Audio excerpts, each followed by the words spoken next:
Natural disaster or engineered catastrophe? What is happening to our atmosphere, to our environment, to our ecosystem? Today we're going to talk about that very thing. Are we seeing simply an increase in natural disasters, or are we seeing an engineered catastrophe?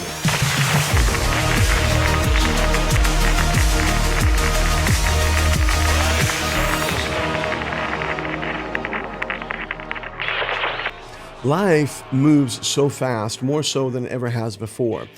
We live in times of endless, unlimited, unceasing information. And because of that, we rarely tend to double back and to look at what's going on. What ends up happening is we see an event take place, it occurs on the news, it saturates our feeds, and then we rush to a conclusion. And then almost as quickly as we rush to that conclusion, we tend to forget about it and move on. We move on because there seems to be a never-ending stream of trauma-based, mind-controlled events that take place and take the headlines of our news feeds. But today, we want to talk and double back and talk about the Maui wildfires. Let's pause for just a moment and look at some of these clips and remember, by way of historical documentation, what exactly happened, or what we were told happened, on those fateful, fiery days. We're continuing to follow breaking news in Hawaii. Right now, at least 1,000 people are still missing as the deadly wildfires burn. The news out of Maui and the death toll climbing to 111 overnight as we learn more about what may have sparked the first fire. As strong winds fan deadly flames across Maui, shelters are filling up, communities are burning, and officials are trying to keep tourists away from a state in crisis. But a couple of factors at play have led to these awful scenes. We've got Lahaina on the left and right side of your screens. Lahaina is a historic town, used to be the capital of the Kingdom of Hawaii. Engulfing the town of Lahaina and forcing some residents to flee into the water. This morning, as the death toll continues to grow on Maui, new video surfaces raising questions as to what may have sparked the deadliest wildfire in modern U.S. history. 111 people now confirmed dead. Now, weather has always played an interesting role. It has always been both a physical and a phenomenal reality. It has always been both a temporal and a other dimensional reality. We know that Satan used weather when it came to his attack against Job. We know that Satan tried to use weather and tried to sink the ship that Jesus Christ was on in the Sea of Galilee.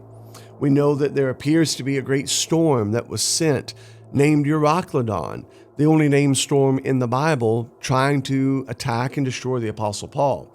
Of course, there was the famous call for prayer for good weather by Patton. And as you go down and on the list, you can see that weather has always been there. Of course, you have the infamous, if not famous, weather of Noah's day, a global flood. Some believe that there was a universal flood between Genesis 1 and Genesis chapter 1, verse 1 and Genesis 1, verse 2, I being one of them. And then some believe that when Jesus Christ comes again, he will come with clouds and will come with a flood as well, though not a global destructive flood. I likewise believe that. What I've done is simply go a long way to say that weather is both physical and non-physical. Weather has a real reality in science and empirical evidence, but there also appears to be a spiritual element, a dimensional element. And somewhere between the physical and the spiritual lies what may be happening to us today, and that is an engineered redesignation and use of the weather. Now, as we just mentioned, one of the things that brings us to our mind is that event that took place in Maui. In August 2023, the historic coastal town of Lahaina, and I may be pronouncing that wrong, on the island of Maui was consumed by wildfire of a heartbreaking ferocity.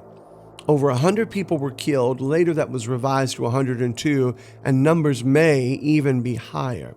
Many more remain missing, while thousands lost homes, livelihoods, and artifacts of generational and irreplaceable memory. Mainstream coverage has largely attributed this tragedy to a convergence of very dry brush, unusually strong high winds, in part driven by the nearby Hurricane Dora, and down power lines that ignited the blaze. Yet beneath this official narrative, and there's always beneath the official narrative, lies a darker, more troubling story. Eyewitnesses describe roadblocks, police behavior that hindered evacuation, sirens that never sounded, and a federal response seemingly detached from on-the-ground chaos. At the same time, the U.S. government has a verifiable historical record of weather modification and atmospheric experiments. That's no longer a theory. We were just talking the other day here, the staff at the Soul Trap, about how that just within the genre, the years of the Soul Trap, 10, 12, 14 years, we have gone from being fringe to being mainstream. We have gone from being conspiracy to simply reading the headlines. We no longer have to scour the dark corners of the web to come up with ideas or to research. All you have to do is open up the front page of your newspaper or your news feed, and there it is.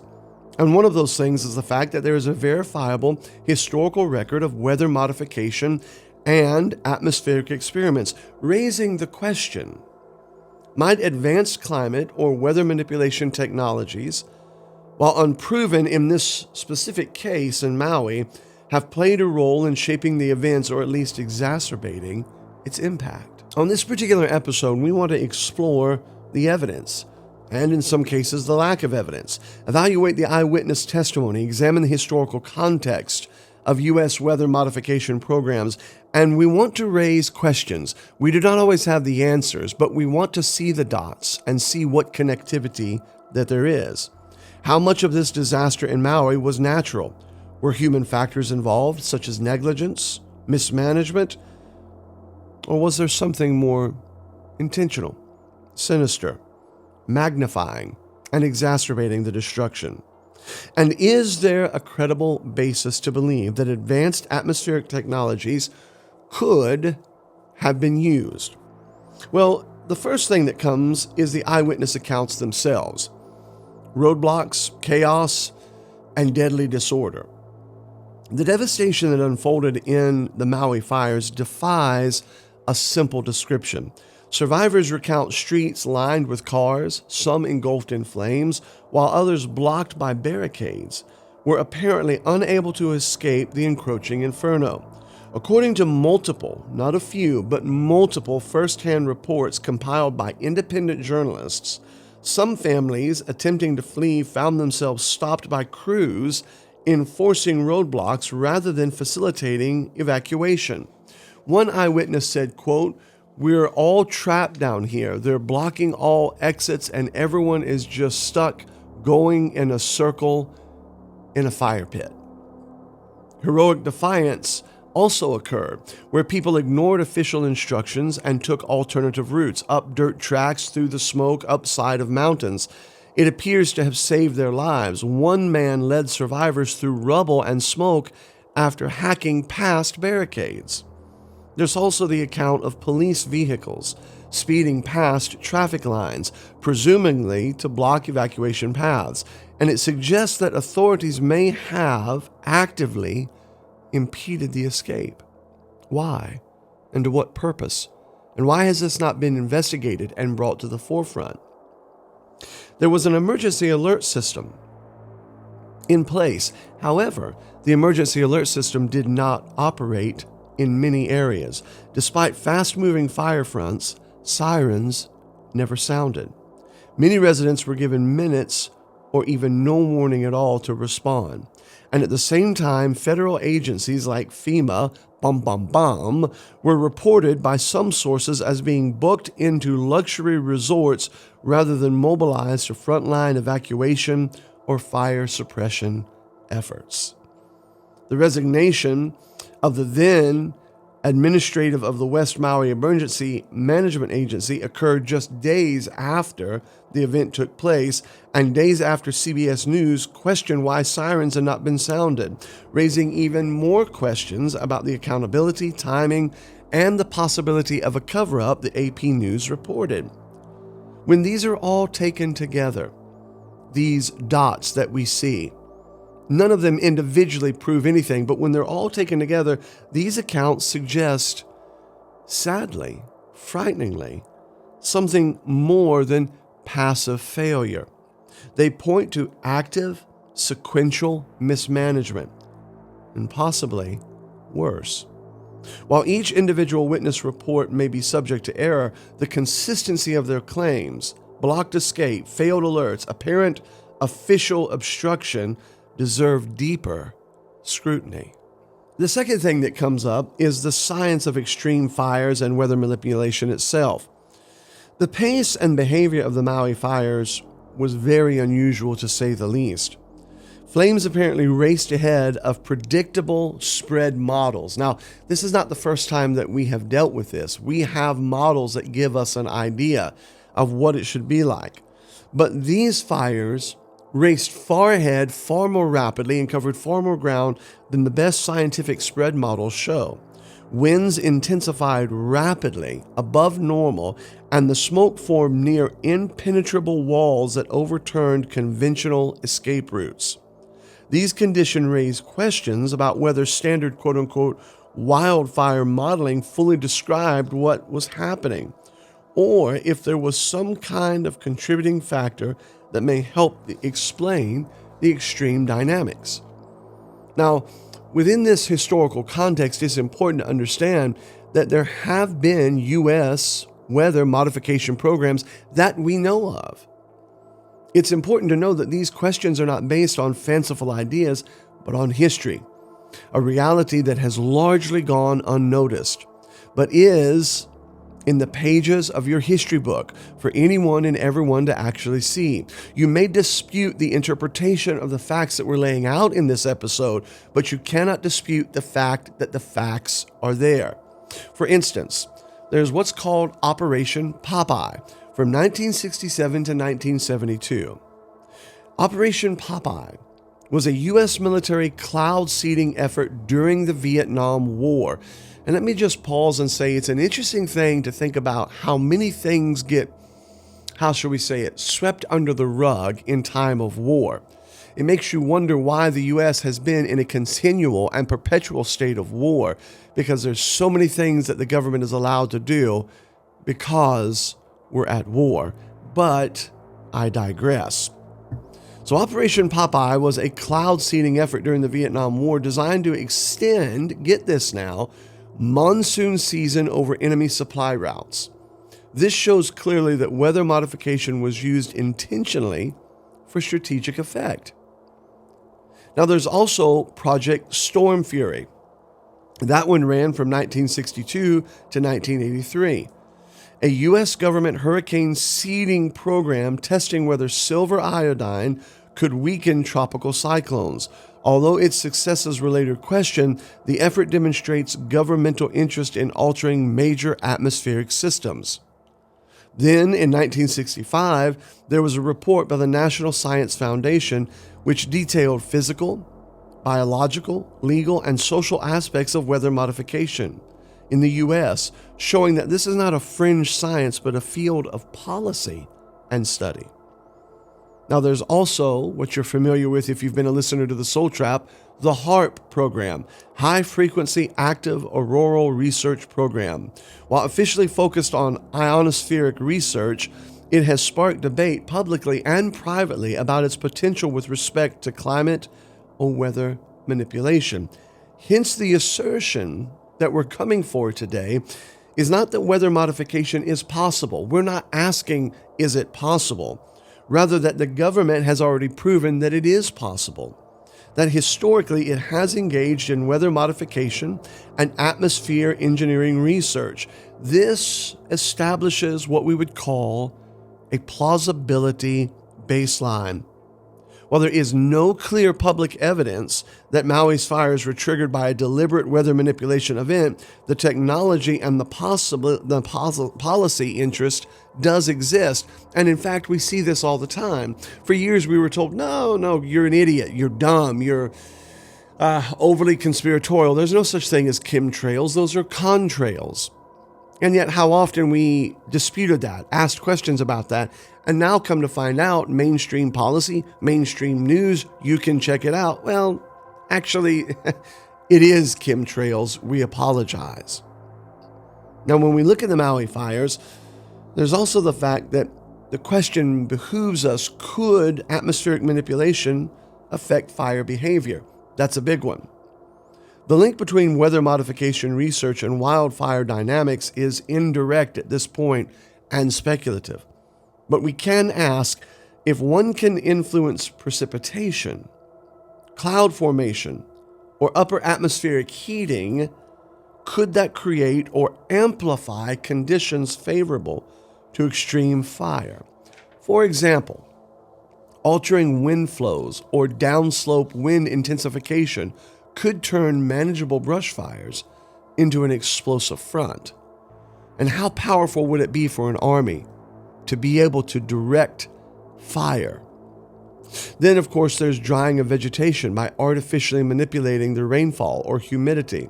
Of course, there's also suppressing rainfall or generating sudden gusts via upper atmosphere interactions that may also spread and change fire models. While no credible peer review evidence exists, and there's no study that claims specifically that the fires were caused by such technology, the possibility remains that unknown or underdisclosed atmospheric interventions could have magnified winds and dryness factors. The problem is not proving the, quote, engineered part. It is the lack of transparency which opens a gap for plausible suspicion when these anomalies occur. Now, we also have to address the patterns of government mismanagement. Sometimes the government does things because it's sinister. Sometimes the government does things because, well, it's stupid. Even if one does not subscribe to the weather modification hypothesis, the official narrative of the Maui response contains numerous troubling patterns which demand an investigation, but we've moved on, so why worry about that? Why worry about the Nashville bombing? Why worry about the Nashville shooter? Why worry about the Las Vegas shooter? Why worry about the Parkland shooter, the Aurora, on and on and on? You get the gist. One trauma just gives birth to the next. But there should be an investigation into this, because there were a lot of things that just don't add up. Or they were there, but we don't know why. For instance, delayed evacuation order. Thousands of residents reported delayed, not a few, thousands. Thousands of residents reported delayed or missing alerts, despite the rapid advance of the flame front. The independent investigation by the Hawaii Attorney General's office noted that sirens on Maui's large outdoor warning system were not activated in many affected zones. Now, note the wording. It's not that they didn't work or that they were burnt or that there was some kind of malfunction. They were simply not activated. The question is, A, who should have activated them? And B, why weren't they activated? Then there is the infamous roadblocks. Roadblocks under, quote, orders. As described earlier, multiple survivors said they were blocked or redirected by police and emergency crews while trying to evacuate. Why? Behaviors normally associated with keeping people safe or away from danger, but in effect, it trapped them in increasingly dangerous zones. There was also the utility failure plus power line failure. The private utility company, Hawaii Electric Company, reported that its equipment started the fire, which ultimately destroyed much of Maui. Well, thank you for your honesty, if you are being honest. The company submitted a report stating it did not depart materially from prior investigations, but the large number of government findings and ongoing lawsuits suggest that the utility's story still has, quote unquote, gaping holes. There's also the fact of the detached federal response. And then, of course, there's mixed messages and redirection of evacuees. Survivors recounted being told to turn back from evacuation routes, only to find alternate routes blocked or shut down later, suggesting one of two things: either gross miscommunication and incompetence and gross misrerouting, or something else was taking place. You say, what was it? I don't know. Why? Because nobody pauses long enough to go, wait, what? These behaviors are consistent with something worse than just simply error. They raise the possibility, at the very least, of a systemic failure, or if one entertains the more radical hypothesis, a controlled scenario where evacuation routes are manipulated, enabling a higher casualty count than otherwise would occur. Whether this was intentional or negligent, the pattern of mismanagement cannot be dismissed. One of the big things is the survivors' testimonies, first-hand horror stories, and inconsistencies. The human dimension of the Maui fires cannot be overstated. Survivors' accounts reveal harrowing details. For example, cars piled up in gridlock as the fire front advanced. Many victims were trapped and perished in their vehicles. Families escaping by climbing hillsides or scrambling onto dirt tracks away from paved roads, describing the main roads as quote-unquote death traps. Emergency personnel described as, quote, following orders to divert traffic or close exits rather than open them. And of course, let's not forget that just following orders, just doing our job, well, since 2020, that's taken on a whole new load of, shall we say, malarkey. That's a bunch of malarkey. One witness, known by the nickname of Fish, reported walking past blocked roads while seeing police officers enforcing traffic control to prevent evacuation while flames roared close behind them. Another survivor described climbing a dirt track above the town and looking down to see entire neighborhoods reduced to ash while the official evacuation route behind them remained gridlocked with vehicles. Now, these testimonies are not necessarily scientifically vetted. We understand that eyewitness accounts at times can have discrepancies, differences in perspective. The fire may have been spreading faster than they realized. They might have misinterpreted what they were seeing. All of this may be true, but when you take all of these accounts together, the information warrants an investigation. It warrants a question. Why and how did this happen? And maybe more importantly, could something like this happen again? Could something like this happen on a larger scale that would ensure that maybe, somebody gets a third term in office? Or war starts? Or a city is put under martial law and lockdown? If you could control the weather, if you could manipulate, could you create a dust bowl? Could you create a famine? Could you create a world and a system in which you now control, by way of global weather, the means of food production?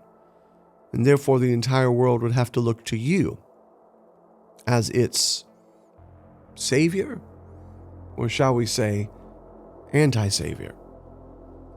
In the case of the Maui fire, one could argue that the acceleration and behavior of the fire exceeded all the standard predictive models, even those used in wildfire management. As one technical analyst noted in 2023, quote, when you get 60-mile-an-hour winds, you're not going to stop any fire. But even allowing for such winds, the blockade of exit routes, failures of alerts, and the utility companies' holes in their story all lead to some very serious questions. Of course, we also have the role of federal and state agencies. Why, as we already mentioned, were evacuation sirens not activated? Why were routes blocked? Why did these things happen? Now, at the heart of the more controversial strand of this whole theory that we're talking about, or question really, at the heart of it is weather manipulation technologies. Could weather manipulation technologies have contributed to the condition which allowed for the fire to become catastrophic? As we stated previously, the U.S. government has publicly recorded weather modification efforts. And if they have publicly recorded them, the question behooves us now, what have they privately done that they've not publicly recorded? There is nothing inherently conspiratorial about simply asking the question. Rather, what remains lacking is transparency. And how can we know what is true? Here's what we don't know. What we don't know about the fires is that the public records provide no verified evidence that technology like HAARP or any other ionospheric weather advanced technology was used. In fact, there is a lot of absence of proof, but there is a lot of presence of questions. But with the absence of proof, we have to wonder why the theory persists. Well, the answer is the theory persists because the fire progressed faster than all the standard models would suggest. It progressed so fast in such a way that it defied the normalcy of nature. Also, the problems with the infrastructure of evacuation, not just mismanagement, but it appeared to be an intentional design. Government agencies failing, a lack of transparency. In fact, there was over 850 gigabytes of audio and video documentation that remains redacted by the Hawaii's Attorney General. All of this seems to lend to the credibility that there is more there than meets the eye. Calls for investigation and accountability have been numerous. There have been calls for independent forensic investigation to examine the ignition source, the infrastructure, but also the atmospheric and meteorological anomalies. There's been calls for investigation into the transparency of the government's weather and climate engineering systems, a review of emergency management protocols, and ultimately a review of those that were on the ground, whose orders exactly were they following, who issued those orders, and why were those orders being issued if they were not helping but exacerbating the situation. The conclusion is simple. The Maui wildfire remains one of the most tragic and puzzling disasters in recent U.S. history. On one hand, the evidence strongly supports a narrative of extreme dryness, strong winds, combustible vegetation, and an infrastructure ignition. On the other hand, there are patterns of evacuation failure, blocked escape routes, utility involvement, governmental involvement, and governmental uninvolvement, and the possibility of weather modification research all combined to leave us asking the question, what exactly happened? But we have been asking this question for some time. Whether the fire was driven by nature's fury, quote unquote, by human intelligence, or even by advanced atmospheric intervention remains unknown. What is not unknown is that the system failed. And ultimately, the public deserves an answer. But like I said, we've been asking this question for some time. And I would submit to you that one of the powerful questions that have been around for a long time goes all the way back to September 11th, 2001. Let's not forget the constant controversy around the buildings and the way in which they came down. Now, at this particular point, we're not going to relitigate. We've got enough material on the Soul Trap for you to look at, and you can reach out to us. We'll direct you more. But we have often found the study of 9/11 fascinating. And one of the reasons why is the way in which the two Twin Towers came down. Now, there's no doubt in my mind or our team's mind that building number 7 came down by a controlled demolition. Possibly that's what brought down building the two towers. Certainly they did not come down by a bunch of Arabs flying a plane into the building. That is not how that came down. But forever there has been an interesting theory circulating around. A book written by Dr. Judy D. Wood, Where Did the Towers Go? What makes her theory so interesting is that she believes there is evidence of directed free energy technology. The book that she wrote promotes a controversial and yet interesting hypothesis. It's widely regarded as speculative and outside mainstream scientific consensus, and yet it touches on this idea of harnessing the power of the sky. Dr. Judy Woods holds a BS in civil engineering, an MS in engineering mechanics, and a PhD in materials engineering science. So she's not a waitress in some back alley somewhere with a backwoods somewhere with just a conspiracy theory. Not that I'm against waitresses, not that I'm against conspiracy theories. I'm simply saying she knows her business. She stated in writing her book that she wanted to ask what happened to the World Trade Center complex. Before asking how or who or why, she wanted to know what happened to them. She argues that neither the official collapse explanation, fires plus planes plus fires, caused a structural failure. We know that. Nor the prevailing quote-unquote controlling demolition alternatives adequately explain the physical evidence. Where did the towers go? Now, her central claim is this. Dr. Wood contends that the Twin Towers and the associated buildings were destroyed not by conventional structural collapse, explosives, thermite, or fire weakening of the steel, but by a directed free energy weapon or technology that caused, quote, dustification of the materials, essentially large-scale disintegration at a molecular or atomic level. Let's take a look and not forget exactly what that dustification looked like on that day. Not large chunks of debris flying everywhere, but clouds of dust, particles at the atomic level covering everything and everyone. If you remember that day, there was a lot of dust in the air in New York City. You could see it in all the television news coverage. The collapse of the World Trade Center towers created this cloud of toxic dust. Its harmful effects are actually still being felt today. And 22 News Storm Team meteorologist Kelly Reardon found out that some of the 9/11 related cancers that can really develop decades later. It's been nearly 18 years since the World Trade Center towers collapsed on September 11, 2001. But the damaging effects of the resulting poor air quality are still felt today, causing health issues for first responders.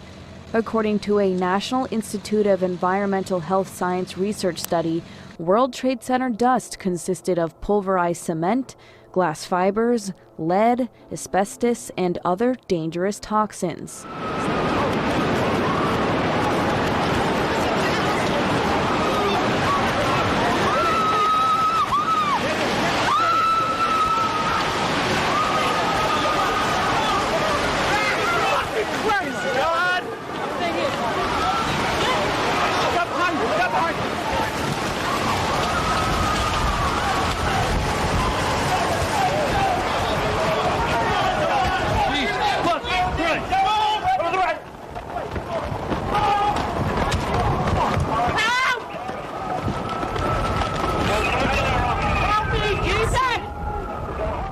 Now, in her view, the buildings were largely converted to dust rather than collapsed in the conventional sense, and much of the debris was missing because of this.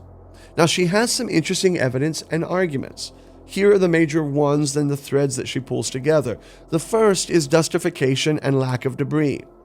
Dr. Wood points to photographs and other records showing very little large-scale rubble remaining at ground level compared to what would be expected from the collapse of two 110-story steel and concrete buildings. She argues that the steel and structural material were not simply collapsed, but somehow disintegrated at a molecular dissociation. Also, seismic data is cited as inconsistent with massive gravitational collapse of a magnitude and mass of these buildings. There's also the anomalous fires. There's our connection. Molten glowing steel, vehicle behavior, and weird fires. The book describes fires that appear without fuel or where materials nearby are unaffected, as well as cars and equipment that show selective damage, engine blocks missing, vehicles scorched but surroundings apparently intact. In fact, there are pictures of some vehicles totally burned to a crisp on the outside, while the inside of the interior is pristine. Steel beams appear to glow or show abnormal behavior, melting, bending, despite lack of evidence of requisite high temperatures for such damage. Then she also has visual patterns of materials and their behavior linked to directed energy field. Woods draws on laboratory phenomenon called the Hutchinson effect, an interesting theory. What is the Hutchinson effect? Well, it's an experimental phenomenon claimed by Canadian researcher John Hutchinson involving levitation, melting, and other weird effects under electromagnetic field interference. She uses her expertise, Dr. Woods, and photomechanics, engineering, looking at all of these, and she brings these together to suggest that there may very well have been a directed energy weapon used. What's even more fascinating is that what's often forgotten is that only 300 miles off the coast of New York on that particular day was a hurricane, which appeared to be directly heading towards Manhattan until the day of 9/11, when it took a hard right-hand turn for some unknown, unprecedented reason and then moved off into the Gulf. Now, we can't go into a full chapter-by-chapter breakdown, but there are some interesting claims that she has regarding the jumpers, the people who fell from the tower, as far as the material and the dustification. And her implication and conclusion is that Woods observed effects that can best be described by directed free energy. That is a weaponization of an electromagnetic plasma field. That is what the Hutchinson effect is. As we mentioned already, the Hutchinson effect is a set of alleged, and we have to stress alleged, phenomenal discoveries. It was accidentally discovered in 1970s and 80s by John Hutchinson, an inventor. He claimed that when he used multiple high-voltage electrical devices, such as, wait for it, Tesla coils, Van de Graaff generators, and radio frequency transmitters. Sound like HARP? It does. Operating in close proximity, strange physical effects occurred within materials within the field. Levitation in some instances, melting and fusion of dissimilar materials, heating and fracturing of metals, change in material hardness or brittleness, objects appearing to vanish or to disintegrate. Now, while there's been no real classification and no real verification of Hutchinson's theories, a lot of people believe that he did stumble onto something and that he was able to report a new discovery in a new scientific field. There are photographs and videos. He produced metal samples, pieces of metal that had been bent. The problem is it has not been reproduced, or at least it has not been reproduced to where you and I can see it.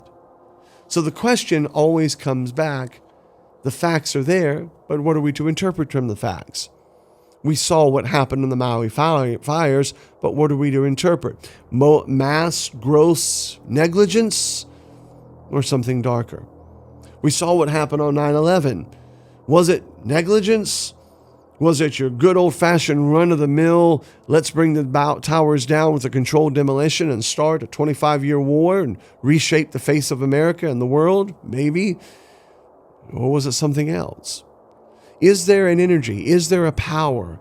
Is there a force that the elites, the highest level, have tapped into that has been around actually for a long time? A power used by the powers of darkness, a power sought after by those at the Tower of Babel, a power that can control the wind, because the wind bloweth where it listeth, Jesus said. But what if we could ascend into the heavens? What if we could be like the Most High God? What if we could be riders of the storm and control the storm? For he that controls the sky controls the world. What if, just what if, maybe what we're seeing is at the highest level the manipulation of weather, and he who controls the weather controls tomorrow.